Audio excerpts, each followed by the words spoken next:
कलीमुल्लाह। आज हम बात करेंगे तुर्की में A4 साइज पेपर और फोटोकॉपी पेपर का बिजनेस कैसे किया जा सकता है, इसका क्या तरीकाकार है। हमारे साथ हैं अली अकबर साहब। अस्सलाम वालेकुम सर, क्या हाल है? वालेकुम अस्सलाम कलीमुल्लाह, मैं ठीक हूँ। आपका क्या हाल है? अल्हम्दुलिल्लाह सर, मैं ठीक हूँ। सर आप हमें बताएं कि अगर कोई हमारा भाई तुर्की में A4 साइज पेपर या फोटोकॉपी पेपर का बिजनेस करना चाहता है तो इसका क्या तरीकाकार है, इसका पोटेंशियल क्या है? जी कलीमुल्लाह, टॉपिक बहुत अच्छा है आपका। बहुत शुक्रिया सर। जी, जब हम बात करते हैं A4 साइज़ या ऑफिस पेपर की, तो इसमें आप ये देखें कि पाकिस्तान हो या दुनिया का कोई भी मुल्क हो, उसमें A4 साइज़ या A3 साइज़ जो है सबसे ज़्यादा A4 साइज़ यूज़ होता है। और A4 साइज़ में दो टाइप्स जो होती हैं, जिसमें आप इंपोर्टेड पेपर कहते हैं, अच्छी क्वालिटी का पेपर जो होता है जिसमें 80 ग्राम है, 70 ग्राम है, और उसके साथ साथ 90 और 100 ग्राम का, ज़्यादातर 80 ग्राम और 100 ग्राम्स का होता है। तो फोटोकॉपी पेपर जो है वो 70 ग्राम्स का मोस्टली या 60 ग्राम का यूज़ होता है। तो ये जो पेपर है ये बहुत ज़्यादा मकदार में पूरी दुनिया में इंपोर्ट होता है, और कुछ ममालिक हैं जो इसको मैन्युफैक्चर करते हैं और फिर आगे दूसरे ममालिक को एक्सपोर्ट करते हैं। तो जब हम टर्की की बात करते हैं तो टर्की में तकरीबन 1.7 बिलियन US डॉलर का पेपर सालाना इंपोर्ट होता है। और इसी तरह से अगर हम बात करते हैं कि मैन्युफैक्चरिंग के हवाले से टर्की में कुछ फैसिलिटीज़ हैं। 1.7 बिलियन का एक्सपोर्ट है, लेकिन 2.7 जो है 2.7 यानी 2.75 बिलियन US डॉलर की इंपोर्ट है। यानी कि इसमें जो एक्सपोर्ट और इंपोर्ट है इसमें फ़र्क आ जाता है तकरीबन 1 बिलियन US डॉलर का। यानी 1 अरब डॉलर की इंपोर्ट ज़्यादा है और एक्सपोर्ट जो है इसकी कम है। तो तकरीबन दुनिया के काफ़ी ममालिक ये यूरोपियन कंट्रीज़ को एक्सपोर्ट भी करता है, मैन्युफैक्चरिंग भी है, लेकिन हर मुल्क जैसे आपको पता है कि अपनी ज़रूरियात की कुछ चीज़ें बनाता है और कुछ इंपोर्ट करता है। तो इस तरह से जो है इसकी एक्सपोर्ट है वो 1.7 बिलियन US डॉलर की एक्सपोर्ट है। इंपोर्ट 2.75 बिलियन US डॉलर की है। तो इस हवाले से जब हम देखते हैं कि एनुअली जो है इसकी इंपोर्ट आहिस्ता आहिस्ता डिक्रीज़ हो रही है, एक्सपोर्ट जो है वो आहिस्ता आहिस्ता बढ़ रही है। लेकिन A4 साइज़ जो पेपर है ये पूरी दुनिया में आप देखते हैं कि स्कूलों में यूज़ होता है, ऑफिस में यूज़ होता है, और इसके अलावा कॉलेजेस हैं, यूनिवर्सिटीज़ हैं, जितने भी दफातर हैं इसमें इसका इस्तेमाल होता है। तो इसकी होलसेल भी होती है, रिटेल भी होती है। जितने बुक स्टोर होते हैं, जितने फ़ोटोकॉपी शॉप्स होती हैं, जितने भी ऑफिस जो स्टेशनरी वगैरह बेचने की दुकानें हैं, ये सारे, उसके अलावा बड़े बड़े जो बिग स्टोर रिटेल स्टोर्स होते हैं, रिटेल चेन्स होती हैं, उसमें A4 साइज़ पेपर जो है ये सेल होता है, फ़ोटोकॉपी पेपर भी सेल होता है। तो इसलिए इस बिज़नेस में बहुत ज़्यादा पोटेंशियल है। आप किसी लोकल मैन्युफैक्चरर से बड़ी क्वांटिटी में लेकर इसकी होलसेल भी कर सकते हैं फ़ोटोकॉपी शॉप्स वालों को, और इसके साथ साथ ऑफिस स्टेशनरी बुक्स वगैरह को। उसके साथ आप बड़े पैमाने पर इसको इंपोर्ट करके भी इसका बिज़नेस कर सकते हैं। जी सर, बिल्कुल ठीक हो गया, माशाल्लाह, बहुत शुक्रिया आपका। ये वेलकम। सर मैं आपसे जानना चाहूँगा कि जैसा कि आप जानते हैं कि बहुत सी कंट्रीज पेपर बनाती भी हैं, इंपोर्ट भी करती हैं, एक्सपोर्ट भी करती हैं। जी जी। तो तुर्की में अगर कोई बिजनेस करता है A4 पेपर का और फोटोकॉपी पेपर का, जी जी। तो इसका क्या स्कोप है तुर्की में और पोटेंशियल क्या है? जी बिल्कुल, आपका बहुत अच्छा सवाल है। जब हम बात करते हैं कि टर्की की आबादी तकरीबन 8 करोड़ उसकी आबादी है, जी सर, बिल्कुल। और इसके साथ साथ तकरीबन 7-6 करोड़ जो है टूरिस्ट वहाँ पर आता है। जी सर, बिल्कुल ठीक और हो गया। इसमें जो है जितने भी ज़्यादातर हम देखते हैं बिजनेस, जो बिजनेस रिलेटेड एक्टिविटीज़ हैं, पिछले 5 साल से ये बड़ी तेज़ी से बढ़ रही हैं टर्की में, जी सर, बिल्कुल और ठीक है। नए ऑफिस बन रहे हैं। उसके अलावा जो टर्की का एजुकेशन सेक्टर है वो ग्रो कर रहा है। जी सर। तो जहाँ पर भी हम जब एजुकेशन सेक्टर की बात करते हैं, स्कूल्स हैं, कॉलेजेस हैं, यूनिवर्सिटीज़ हैं, इन सब में पेपर का यूज़ होता है। वो जी सर, फोटोकॉपी की सूरत में हो, वो नोट्स बनाने की सूरत में, किसी भी शक्ल में जब बिल्कुल आप सर, लेते हैं ऐसे ही है। पेपर का यूज़ है। हर जगह पे फिर यूज है। सारे ऑफिस में आ जाएं तो वहाँ पर भी पेपर का इस्तेमाल होता है। जी सर। तो विद पेपर जो है वो किसी भी कंट्री की इकॉनमी चल नहीं सकती। जी सर, बिल्कुल अब ठीक है। इसीलिए टर्की अपनी ज़रूरियात का 70 से 80% मैन्युफैक्चर करता है। तकरीबन 20 से 25% जो है वो इंपोर्ट होता है पेपर। जी सर, बिल्कुल तो ठीक है। अब ये बल्क क्वांटिटी में इंपोर्ट होता है और फिर इसकी आगे होलसेलिंग होती है और रिटेलिंग होती है। जी तो सर। अब कोई भी बंदा इस बिजनेस में अपने पोटेंशियल के हिसाब से जितना उसके पास इन्वेस्टमेंट है, जी या सर, तो वो बल्क में इंपोर्ट कर सकता है, एज ए होलसेलर काम कर सकता है, बिल्कुल सही है या सर। एज ए रिटेलर काम कर सकता है। तो एज ए इंपोर्टर काम करना चाहते हैं, जी सर। एज ए होलसेलर काम करना चाहते हैं, या एज ए रिटेलर काम करना चाहते हैं, जी सर, बिल्कुल ठीक है। तीनों लेवल्स में ये एक ऐसी प्रोडक्ट है जिस पे आप काम कर सकते हैं। सही हो तो गया इसलिए सर। पोटेंशियल तो अब डिपेंड करता है कि आपके पास कैपिटल कितना है और आप हार्ड वर्क कितना कर सकते हैं। लेकिन ये एक ऐसी प्रोडक्ट है जो आप किसी भी मैन्युफैक्चरर से या इंपोर्टर से लेकर, सपोज आपका लाहौर शहर है, तो इसी तरह से इस्तांबुल एक बड़ा सिटी है, तो आप ऑफिस को सप्लाई देते हैं, जी कंपनीज को सर। सप्लाई देते हैं, बड़े बड़े स्टोरों को, फोटोकॉपी शॉप्स हैं, उसके अलावा इंडिविजुअल आपने रिटेल अपने कोई बुक शॉप बनाई हुई है या रिटेल पेपर शॉप बनाई हुई है, और इसके अलावा ऑनलाइन भी इसकी सेल होती है। जी सर, तो बिल्कुल ये सही। सारे आप काम कर सकते हैं, डिपेंड करता है कि आप एक बिजनेस को किस तरह से लेके चलते हैं और आपका पोटेंशियल क्या है। जी सर, बिल्कुल ठीक हो गया, बहुत शुक्रिया। सर, बिल्कुल। मैं आपसे जानना चाहूँगा कि A4 साइज पेपर की कितनी किस्में हैं और फोटोकॉपी पेपर और A4 साइज पेपर में क्या फ़र्क है? अच्छा देखें, जो फोटोकॉपी पेपर है वो भी A4 साइज ही होता है, लेकिन अब जब हम इसकी फिनिशिंग की बात करते हैं ना, जी सर। इसमें जब पेपर प्रिपेयर किया जाता है तो एक होता है बिल्कुल क्रीमी कलर का, और एक होता है डल वाइट, और एक होता है क्लियर वाइट। जी सर, तो बिल्कुल जो सही है। प्योर वाइट है वो अच्छी क्वालिटी का कंसीडर होता है। और इसी तरह जब हम A4 में डिफरेंट ब्रांड्स आ जाते जी हैं, सर। A4 एक साइज है। अब A4 साइज में इसकी कलर के हिसाब से जितना उसकी थिकनेस है, मतलब ग्रामेज है, तो जी सर। 60 ग्राम 70 ग्राम का जो है डल कलर के अंदर आ जाता है, डल वाइट। तो ये जो है ये फोटोकॉपी के लिए यूज होता है जी क्योंकि सर। ग्रामेज कम है, पेपर सस्ता होता है। जब हम बात करते हैं A4 का इंपोर्टेड पेपर, तो जी सर, इंपोर्टेड जो उसका मतलब ये लिया जाता है कि अच्छी क्वालिटी का। बिल्कुल सही है अब सर। उसमें 80 ग्राम्स और 100 ग्राम का पेपर होता है। अब वो डिपेंड करता है कि आपने कलर प्रिंटिंग करनी है तो इसके हिसाब से वो यूज़ होता है, या आपने कोई भी तो नोट्स वगैरह बनाने, तो फोटोकॉपी के लिए हल्की ग्रामेज का पेपर यूज़ होता है।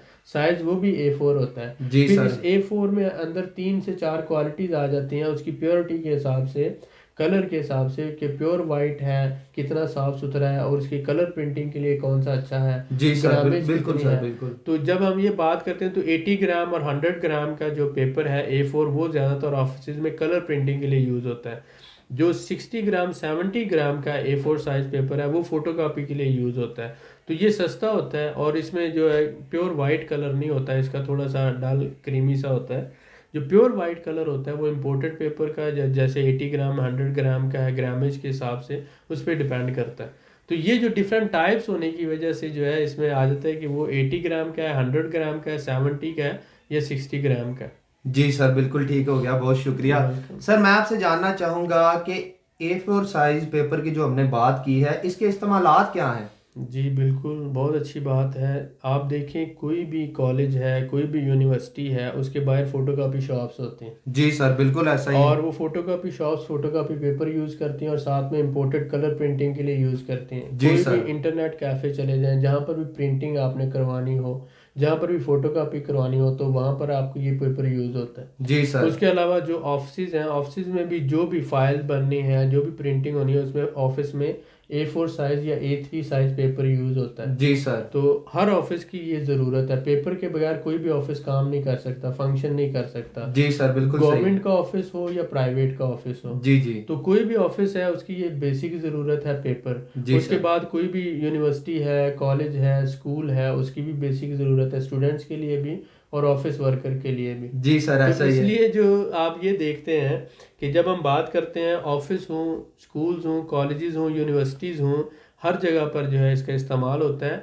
ये एक ऐसी प्रोडक्ट है जो जल्दी ख़राब नहीं होती, और आप इसकी होलसेल भी कर सकते हैं, रिटेल भी कर सकते हैं, और जो लोग इसका बिजनेस कर रहे हैं बहुत अच्छा मुनाफा कमा रहे हैं। जी सर, बिल्कुल ठीक हो गया, बहुत शुक्रिया। सर, मैं आपसे जानना चाहूँगा कि दुनिया में A4 साइज पेपर के या फोटोकॉपी पेपर्स के टोटल ऑल जितने भी पेपर्स हैं, इनके बड़े एक्सपोर्टर ममालिक कौन से हैं?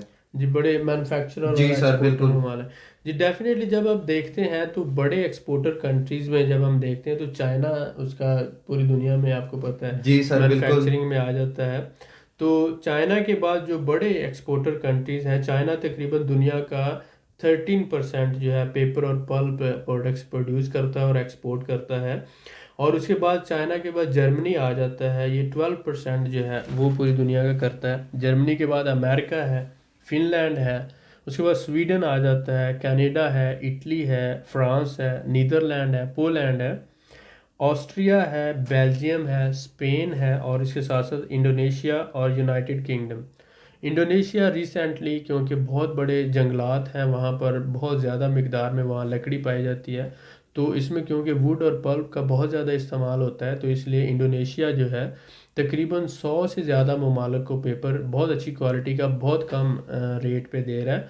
तो इसी तरह से यूनाइटेड किंगडम है, यूके है, ये जो है बड़े प्लेयर्स जो हैं उसमें आ जाता है। तो हमने देखा चाइना है, जर्मनी है, इंडोनेशिया है, यूके है, और इसी तरह से कुछ और यूरोपियन कंट्रीज़ हैं, ये बड़े एक्सपोर्टर ममालिक में आ जाते हैं जो पेपर और पेपर से बनी प्रोडक्ट्स एक्सपोर्ट करते हैं। जी सर, बिल्कुल ठीक है। माशाल्लाह, आपने मेरे सवाल का बड़ा अच्छा जवाब दिया है। जी जी। मैं आपसे सर जानना चाहूँगा कि जैसा कि आपने एक्सपोर्टर के बारे में बताया, तो आप हमें ये बताएं कि दुनिया में जो पेपर्स हैं इनके बड़े इंपोर्टर ममालिक कौन से हैं? जी बिल्कुल, जब हम बात करते हैं इम्पोर्टर, तो ज़्यादातर कंट्रीज़ जो हैं वो इंपोर्ट कर रहे हैं, जी सर। और बहुत से ऐसे कंट्रीज़ हैं जो अपनी ज़रूरियात के हिसाब से 60-70% लोकली प्रोड्यूस भी करते हैं। जी सर, बिल्कुल तो सही है। क्योंकि किसी भी कंट्री की इकोनॉमी या अगर बिजनेस है, तो वो इकोनॉमी जितनी तेज़ी से ग्रो करेगी तो वहाँ पर पेपर का इस्तेमाल भी उतना ज़्यादा होगा। जी सर, तो इसी तरह से जितने भी डेवलपिंग कंट्रीज़ हैं ये ज़्यादातर इंपोर्ट कर रहे हैं। बिल्कुल तो सही है आप सर। ये देखते हैं, इस तरह हमने देखा अमेरिका है, जर्मनी है, फ्रांस है, यूके है,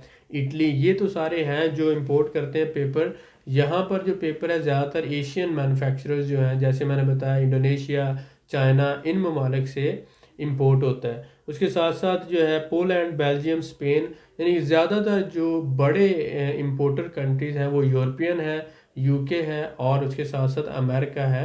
ये क्योंकि यहाँ पर लकड़ी जो लोकल ये काट नहीं सकते, और इसलिए रॉ मटेरियल जो मसलन इंडोनेशिया है, थाईलैंड है, इन ममालिक में या चाइना में, तो वो रॉ मटेरियल आसानी से अवेलेबल होता है, तो वहाँ से ये पेपर की प्रोडक्ट्स इंपोर्ट करते हैं यूरोप में, यूके में और कनाडा में। और इसके साथ साथ टर्की भी जो है बहुत बड़ी मिकदार में पेपर इंपोर्ट करता है। जी सर, बिल्कुल ठीक है। सर, मैं आपसे जानना चाहूँगा कि तुर्की के किन शहरों में A4 साइज पेपर का बिजनेस किया जा सकता है? जी कलीमुल्लाह, ये बहुत अच्छा सवाल है। बहुत शुक्रिया सर। आप ये देखें कि टर्की के जो बड़े शहर हैं, जैसे इस्तांबुल है, अंकारा है, उसके बाद फिर हमारे पास बुरसा आ जाता है, देनीजली है, ये बिज़नेस, इज़मीर है, अंटालिया है, इसी तरह से हमारे पास ट्रैबज़ोन आ जाता है, और जोंगुलदाग के नाम से एक सिटी है, आदाना है। यानी कि ऐसे जो तकरीबन 40 से ज़्यादा ऐसे शहर हैं जिनकी आबादी 10 लाख है।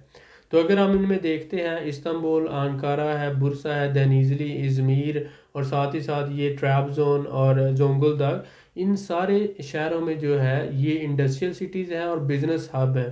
तो यहाँ पर जो है बिज़नेस के ऑफिस भी ज़्यादा हैं, यूनिवर्सिटीज़ ज़्यादा हैं, कॉलेजेस हैं, आबादी ज़्यादा है, तो यहाँ पर पेपर का इस्तेमाल बहुत ज़्यादा होता है। तो आप यहाँ पर इंपोर्ट करके होलसेल और रिटेल करते हैं तो बहुत अच्छा मुनाफा यहाँ पे कमा सकते हैं इन शहरों से। जी सर, बिल्कुल ठीक हो गया। बहुत शुक्रिया सर। मैं आपसे जानना चाहूँगा कि अगर कोई हमारा भाई, वैसे भी आप जानते हैं कि हमारे बहुत से भाई अलग अलग कंट्रीज में बिजनेस कर रहे हैं, जी जी। तो अगर कोई हमारा भाई तुर्की में बिजनेस करता है A4 साइज पेपर का या फोटो कॉपी पेपर का, तो उसके लिए क्या स्कोप है, क्या पोटेंशियल है? जी बिल्कुल, देखें जैसे आजकल बहुत ज़्यादा इशू है जॉब्स के हवाले से। जी सर, बिल्कुल। आप देख रहे हैं कि पूरी दुनिया में जॉब के क्राइसिस चल रहे हैं। जी सर। तो इसलिए हम ज़्यादा अप्रिशिएट करते हैं कि आप छोटे लेवल से या बड़े लेवल से, अगर आपके पास थोड़ी बहुत इन्वेस्टमेंट है, तो आप ट्रेडिंग शुरू कर लें। आप लोकल किसी भी मैन्युफैक्चरर के साथ रब्ता करके, या जो पेपर का इंपोर्टर है उससे रब्ता करके, आप उससे बल्क में पेपर लेकर उसकी आगे होलसेल, यानी फ़ोटोकॉपी शॉप्स हैं उनको देना शुरू कर दें, यूनिवर्सिटीज़ में आप देना शुरू कर दें, ऑफिस सप्लाईज़ का बिज़नेस आप शुरू कर देते हैं, पेपर और दूसरी प्रोडक्ट्स आप ऑफिस में सप्लाई सस्ती देना शुरू कर देते हैं। तो ये एक ऐसा बिज़नेस है जिसका बहुत अच्छा पोटेंशियल है। अगर उसके अलावा आप में इतनी कैपेसिटी है तो आप एक अपना छोटा सा सेल पॉइंट बना लें किसी भी शहर में, और वहाँ पर आप पेपर की प्रोडक्ट्स जो हैं, मेन जो है A4 साइज़ पेपर है, कलर पेपर है, उसके अलावा फाइल्स आ जाती हैं, पैकिंग मटेरियल्स आ जाते हैं। तो ये साथ आप रख लें, तो सराउंडिंग में जितने भी फ़ोटो कापीज़ हैं, जितने भी इंटरनेट कैफ़ेज़ हैं, प्रिंटिंग शॉप्स हैं, या यूनिवर्सिटीज़ हैं, कॉलेजेस हैं, स्कूल्स हैं, वो आपसे सप्लाई लें, और आप दूसरों से थोड़ा सा कम मार्जिन रख कर आप जब इस प्रोडक्ट को देंगे तो आप इसमें बहुत अच्छा मुनाफा कमा सकते हैं। आहिस्ता आहिस्ता आप इस बिज़नेस में आगे बढ़ सकते हैं। और ये एक ऐसा बिज़नेस है जिसमें लॉस के चांसेस मिनिमम है, और ये हर दफ्तर की, हर यूनिवर्सिटीज़ की और हर फोटोकॉपी शॉप की ज़रूरत भी है। तो आप थोड़ा सा पैसा इन्वेस्ट करके इसमें एक अच्छा मार्जिन के साथ मुनाफा कमा सकते हैं। तो कोशिश करें कि हमारा मुख्तलिफ आइडियाज़ आपके साथ शेयर करने का पर्पज़ ये होता है कि आप, हो सकता है कि आपके सराउंडिंग में कोई ऐसी अपॉर्चुनिटी हो और आप उसको, आपके जहन में हो, आप उस पर थोड़ा सा वर्कआउट करें और आप उस पर काम करते हुए जॉब ढूंढने की बजाय अपना कोई सेल्फ एम्प्लॉयड या सेल्फ जो है मेड बिज़नेस शुरू कर सकें। हमारी यही कोशिश है आइडियाज़ आपके साथ शेयर करने का, और बहुत से लोग ये बिज़नेस कर रहे हैं और ऑलरेडी वो कमा भी रहे हैं और इससे। तो इंशाल्लाह ताला उम्मीद है आप लोग जो है, इसके अलावा आपके ज़हन में अगर कोई टॉपिक हो जिस पे आप हमारे से इंफॉर्मेशन चाहते हैं तो आप नीचे कमेंट में लिख सकते हैं। हम जितने भी कमेंट्स हैं आप लोगों के हम पढ़ते हैं, और ज़रूरी नहीं कि अगर हम रिस्पांस नहीं देते तो इसका ये मतलब नहीं कि हमने नोटिस नहीं लिया। हम नोटिस लेते हैं आपके कमेंट्स का, हम देखते भी हैं, लेकिन माजरत ख़्वाह ये है कि मसरूफियात बहुत ज़्यादा होती हैं। इस वजह से हर बंदे को हम रिप्लाई नहीं दे सकते, हर बंदे को रिस्पॉन्स नहीं कर सकते इंडिविजुअली, लेकिन जैसे हमारे पास टाइम होता है मैं या कलीमुल्लाह आपको रिस्पॉन्स ज़रूर करते हैं। बहुत शुक्रिया, आपने हमारे चैनल को सब्सक्राइब किया हुआ है, हमारी वीडियो देखते हैं और अपना कीमती वक्त हमें देते हैं, इसके लिए बहुत शुक्रिया। जी सर, बिल्कुल ठीक हो गया सर। आपने बहुत ही कीमती मालूमात से आगाह किया और साथ ही साथ बहुत अच्छी बात आपने की। मैं भी बड़ा शुक्रगुजार हूँ हमारे भाइयों का, जिन्होंने, जो हमारे व्यूवर्स हैं, जो जिन्होंने चैनल सब्सक्राइब किया हुआ है, और बहुत से भाई बहुत अच्छे अच्छे कमेंट्स भी करते हैं। तो बहुत शुक्रिया सर आपका भी। मज़ीद मालूमात के लिए हमारे चैनल को सब्सक्राइब करें, वीडियो को लाइक करें और शेयर करें, बेल आइकन को ज़रूर प्रेस करें ताकि हमारी अगली वीडियो आपको मिल सके। अल्लाह हाफिज़।